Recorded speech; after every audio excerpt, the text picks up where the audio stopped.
All right, SGA wins his second MVP back to back, and SGA deserves it. Wemby finishes number three, Jokic finishes number two. I'm a Spurs fan. I'm an SGA hater. You could say I'm a shader SGA hater. Getting into the numbers though, Wemby finishes third. As far as things go, I felt like SGA deserved to win again. I felt like the voting was pretty much just about right. If you actually go through the ballot, somebody voted Nikola Jokic number five in MVP voting. Somebody voted SGA fourth place. So some of the media heads are just kind of crazy out there. But we'll start with Victor Wembanyama. Wemby for this season, he averages the 25 points, the three blocks, one steal, three assists, 11 and a half rebounds. Wemby was amazingly impactful out there. He wins Defensive Player of the Year, of course. I already told you guys I'm a Spurs fan, but I do think Wemby's the most impactful player in the NBA. Um, in my opinion, it's him and Shai. I would put Wemby just above Shai for the best player in the NBA, just with his defensive impact, his floor defensively. Just when Wemby's on the court, the Spurs defense is the exact same defensive rating as the Thunder in the time that Wemby is on the court. So I do think Wemby's the most impactful player in the NBA. But as far as him not winning MVP this year, I'm not mad about it. I don't think Wemby was more deserving of MVP than SGA.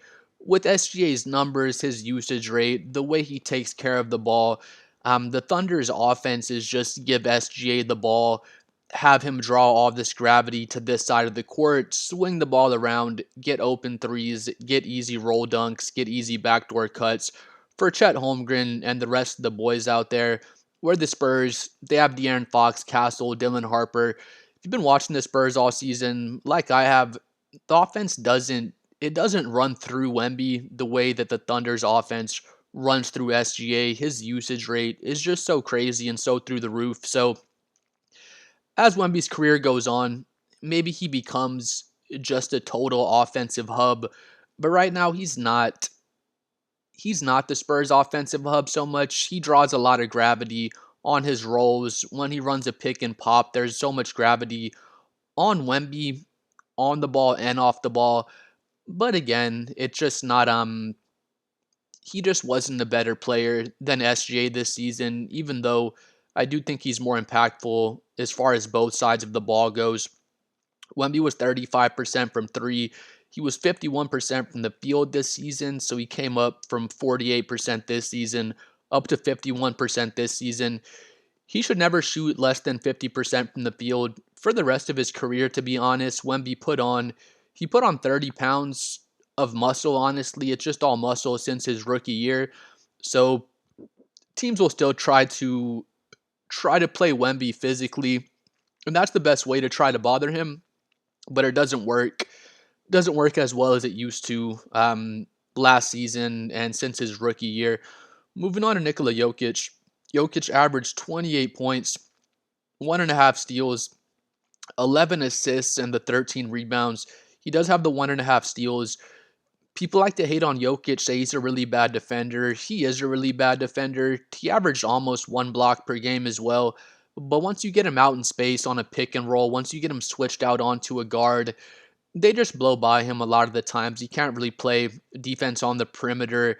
He doesn't cover a lot of ground in the paint the way like Wemby, Evan Mobley, somebody like that would. But Jokic is his counting stats are ridiculous.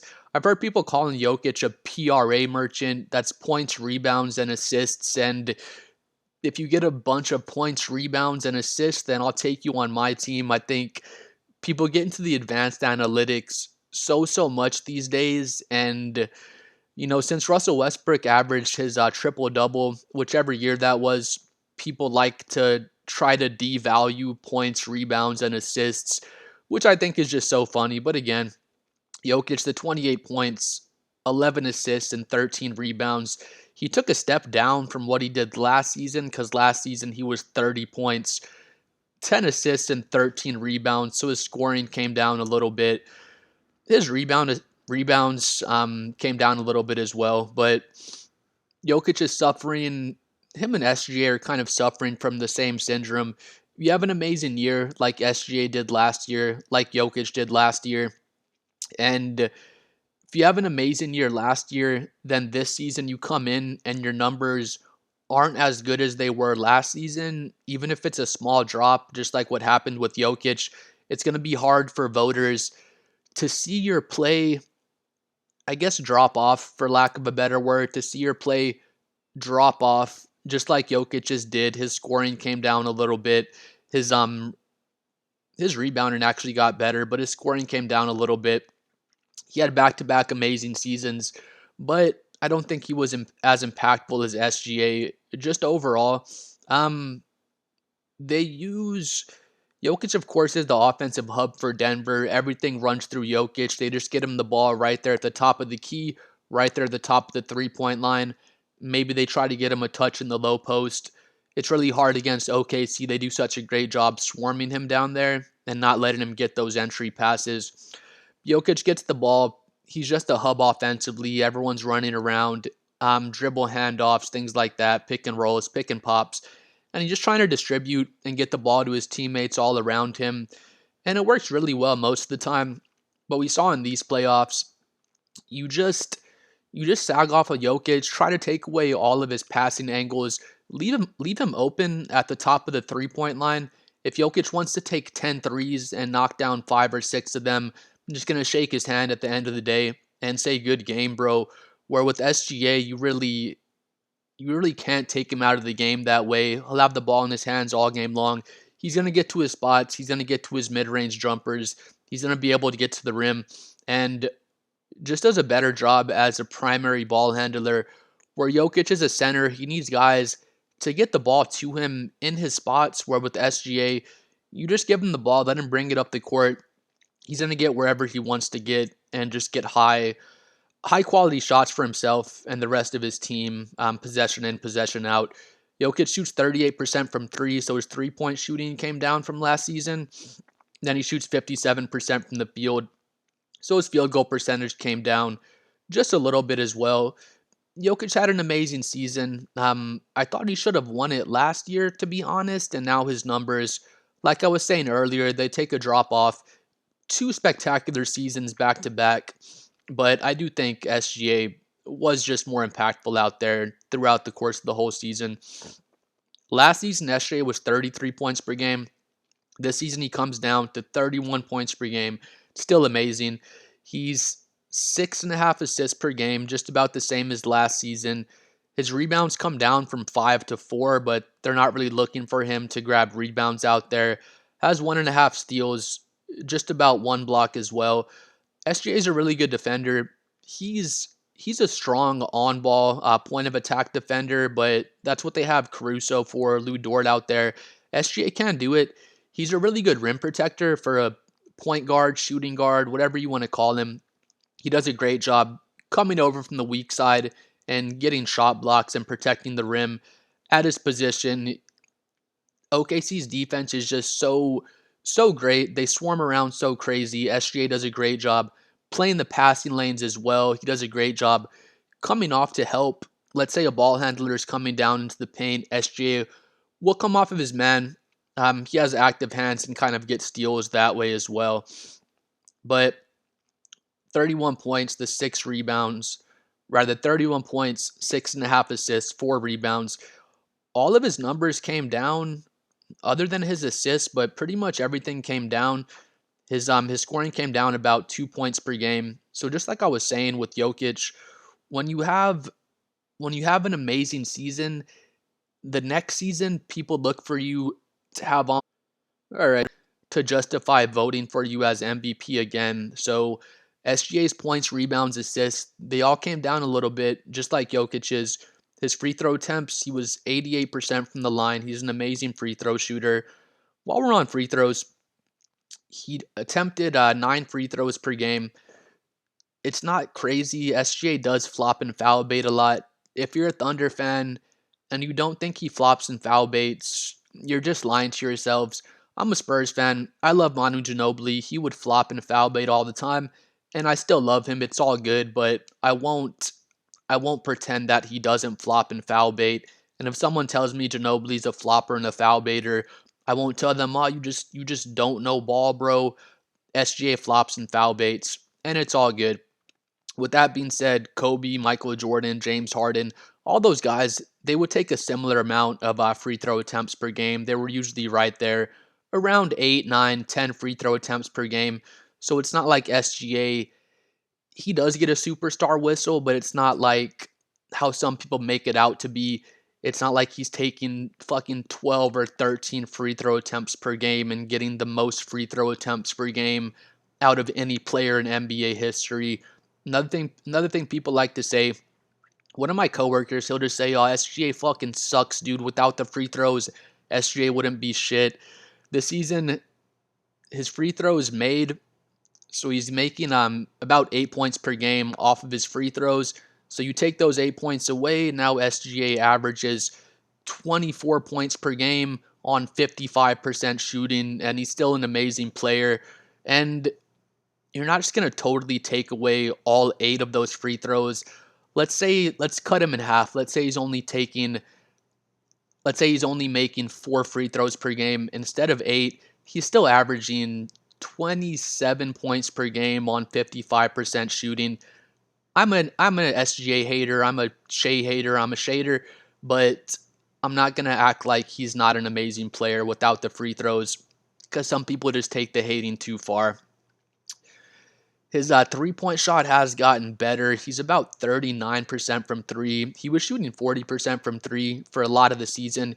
He took 6 threes per game last season, cut it down to 4 threes per game, so he's taking 2 less threes per game. You can tell he was working on his three ball a lot over the offseason. The one particular move he worked on, just me watching SGA, he'll be dribbling with his left hand. He has the defender on his right shoulder, hits him with a shoulder bump, step back, and just shoots the three right there over his right shoulder. You see him go to that shot a whole lot, and it's obvious he was working on that all season long. Now he can hit you with the shoulder bump, keep his dribble alive, hit a little hesitation, then get to the paint. But a lot of the times, a lot of his three-point attempts, they'll come just self-created. He's off the dribble, and I go to that exact move, shoulder bump with the right shoulder, step back, and just let the three fly. And he's been knocking those down better than he ever has been in his career. The main thing, though, he was taking 22 shots per game last season. He's taking 19 shots per game this season. So he's averaging 31 points instead of 33. He came down 2 points per game, like I mentioned earlier, but he is taking 3 less shots per game. So that makes sense. Another thing, AJ Mitchell has developed a whole lot this season. He's a secondary ball handler, secondary playmaker for the Thunder, and SGA, he'll defer to AJ a whole lot. I was gonna say when Shai is tired, but Shai honestly never looks tired out there. But he has been deferring to AJ a whole lot this season, just letting AJ Mitchell develop, and the Thunder, they're just an even better team than they were last season, with them having AJ Mitchell develop so much. But the last thing I come to, the reason, kind of the determining factor why I think SGA did deserve the MVP, he's shooting fucking 55% from the field for the whole season, and it's just ridiculous. Nikola Jokic was shooting 57% from the field. That's on a bunch of hook shots and floaters right there inside or just right there outside the restricted area. A bunch of shots with 2 feet in the paint. SGA is just shooting fucking fadeaways from the baseline and turnarounds in the mid post and three balls. Does an awesome job slashing and getting to the paint as well, of course. Back to the free throw narrative real quick. SGA, he just gets fouled a shitload. He draws a lot of legit fouls. Then he will exaggerate contact and help himself get more calls as well. But he just gets to the paint like crazy. He draws a lot of legit fouls. So the free throw narrative is kind of overplayed, and that's coming from an SGA hater and myself. But 55% from the field. There's power forwards and centers out there. They just get dumped down passes. Let's say Jalen Durant, for example, and they don't even shoot 55% from the field. I'd have to check Jalen Durant's stats, but Joker's a great example. He was 57% from the field on a bunch of post shots where SGA, He just created his own shot pretty much every single time. And just to come off of pick and rolls, ISOs, a shot diet of a bunch of mid-range jumpers for the most part, to do that and shoot 55% from the field and put up 31 points and only average 2.2 turnovers per game, that's why SGA deserves the MVP in my opinion. He has just a crazy high usage rate. He never turns the ball over. He's going to give you 30 points per game almost every single night, and he's going to be over 50% from the field and make over half of his shots every single night. And 99% of those shots are just self-created offense, creating his own shots and creating offense for his teammates around him. So SGA wins MVP back-to-back. I'm a Spurs fan. I'm a Shai hater. SGA 100% deserves it. Wemby didn't have a better season than Shai, even though I do think Wemby is a better player. I think he's the most impactful player in the NBA just with how crazy his defense is. But SGA deserved it over Wemby. He deserved it over Jokic. And real quick, before we wrap it up, that's 4 seasons in a row now where SGA's averaged over 30 points per game. And he's done that on over 50% shooting from the field for 4 seasons in a row. I don't even like to have the conversation, but the only other guard that's ever averaged 30 points per game on 50% field goal shooting or better for 4 seasons in a row is Micheal Jordan. I feel like when I was watching Kobe, Kobe's my favorite player of all time. I'd watch Kobe and I'd tell my dad, this guy's better than Jordan. Kobe's the best player ever. And I'd watch Jordan highlights and watch Kobe highlights. Didn't get to watch Jordan play live, of course, but I just tell my dad, "Oh, Kobe's better. Look at how difficult his shots are." I do feel like Kobe would have a more difficult shot diet, partially because his shot selection wasn't as good as Micheal Jordan. I thought Kobe would just take really, really tough shots all the time and still be able to score at a pretty efficient clip. But again, Kobe never averaged 30 points or more for 4 seasons in a row on 50% shooting from the field or better. Micheal Jordan did that, I'm pretty sure it was 6 seasons in a row. 1, 2, 3, 4, 5, 6. So those 6 seasons, he was over 30 points per game. That was from 1, 2, 3, 4, 5, 6, from 1988 to 1993. And he was over 50% from the field in all 6 of those seasons, except for, 1, 2, 3, 4, 5, except for this last season in 1993, he was 49.5% from the field. I'm just going to give him 50% from the field. So if SGA can average 30 on over 50% from the field these next 2 seasons in a row, it's just going to be him and Micheal Jordan in that discussion. And like I said before, even to average 30 points or more on 50% shooting from the field or better for 4 seasons in a row, it's already him and Micheal Jordan exclusively in that conversation. So if he can do it next year and do it one more year after that, SJ is just one of the best offensive players that we've ever seen. And people can hate on the flopping and the foul baiting and stuff like that, which I will do. I do that myself. But just because I'll hate on that doesn't mean I don't recognize how great he is offensively, how great he is at taking care of the ball, how efficient he is, and just how he can put up 30 plus points pretty much every single game. Again, back to my Kobe point, I would say, oh, Kobe's better than Jordan. Kobe's better than Jordan. Old heads would tell me, no, he's not. No, he's not. I'm 12 years old. I don't know what I'm talking about. Then you go back to Kobe's numbers and you try to compare Kobe's numbers to Micheal Jordan's numbers, just like we're looking at Jordan's numbers right now. And you can never find like a 3 to 5 season span where Kobe's numbers compared to Micheal Jordan. Jordan's numbers were always better just in terms of points per game, and especially in terms of efficiency, with them shooting over 50% from the field season in and season out. Now, the SGA fans, when they want to make the argument, say they're trying to make the argument 10 years down the line, SGA is already retired. If they're trying to make that argument, Just like I would try to make the argument Kobe's better than Jordan, Kobe's better than Jordan. The SGA fans that are making that argument, they're gonna be able to go back to the numbers just like we're looking at right now, and the numbers are gonna be really close and really comparable. So people don't want to have the conversation. Kobe's my favorite player of all time. I'm not gonna say SGA is better than Kobe, but if you show me the numbers, a lot of people are going to make that argument and they're going to have the numbers to back up that argument. But congrats to SGA, back to back MVP, one of the best offensive players we've ever seen. Even if you want to hate on the free throws, you can't just glaze over that fact. This is one of the best offensive guards that's ever played the game. I'm trying to hit 7 billion subscribers. Please like and subscribe to the channel. Like the video, hate the video, tell your friends, do something to it. We'll see y'all next time.